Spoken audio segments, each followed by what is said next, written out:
Hi everyone, it's Lisa here with your weekly update for Live Love Animal Rescue. So let's start off this week's video with our intakes. So we actually have one intake for this week, and that is Melvin.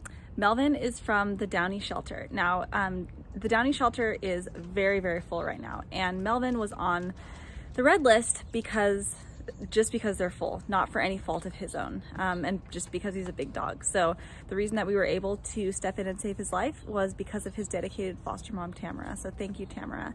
I just want to point out once again, as we're getting started on the video for this week, that the reason that we're able to continue to do what we do is because of fosters. So if you're interested in helping us save a life, fostering is the most direct way to get there.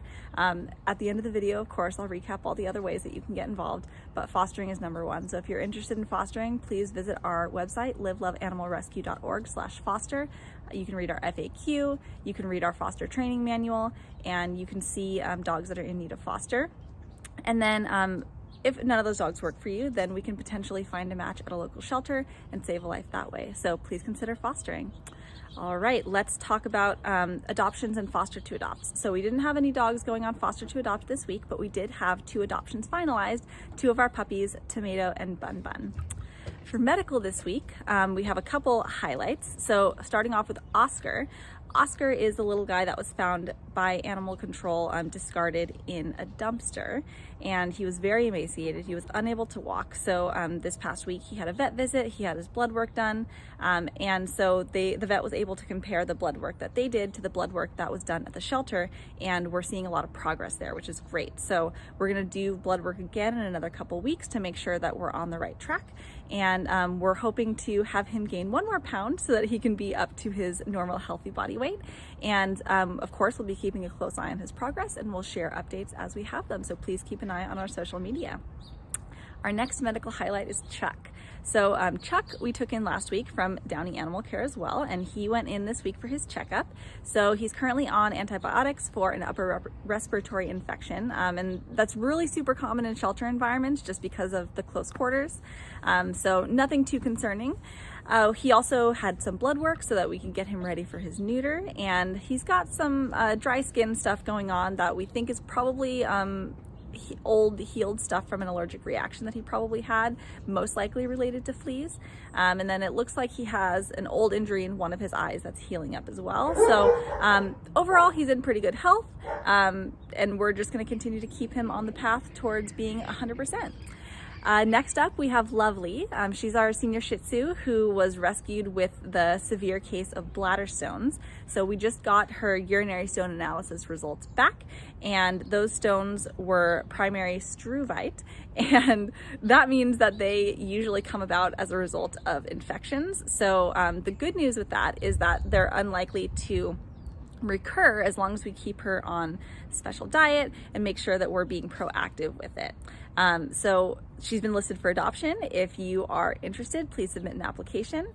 You can always check our website. If you can see that she's listed, we are still accepting applications. If she's no longer on the website, then that means that we have closed applications so that we can process and find the best match for her. Next on the medical list, BunBun and Tomato came in and had their spay and neuter and microchip appointments, and so we were able to finalize their adoptions, yay. And finally, Judah came in for her nail trim and anal gland expression. Let's wrap up our video this week by talking about our dogs who are in training, so Falcor and Liam.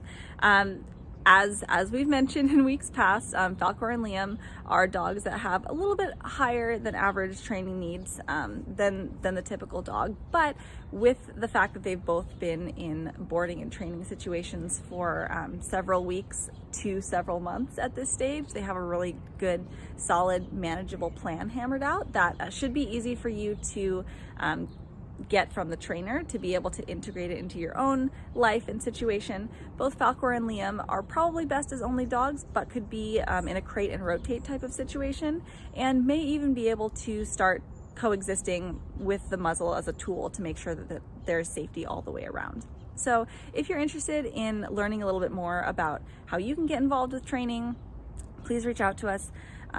we really need to get these dogs out of these positions because they're done with their training and we're continuing to pay for their care, which we're happy to do. However, they don't need it anymore. So please help us out. Please share their stories. They're both really great, affectionate dogs that just need a little bit of structure in their lives. So they could be a great fit for the right family. And then finally, as I mentioned, let's wrap up the video this week with all the ways that you can get involved. So fostering is number one.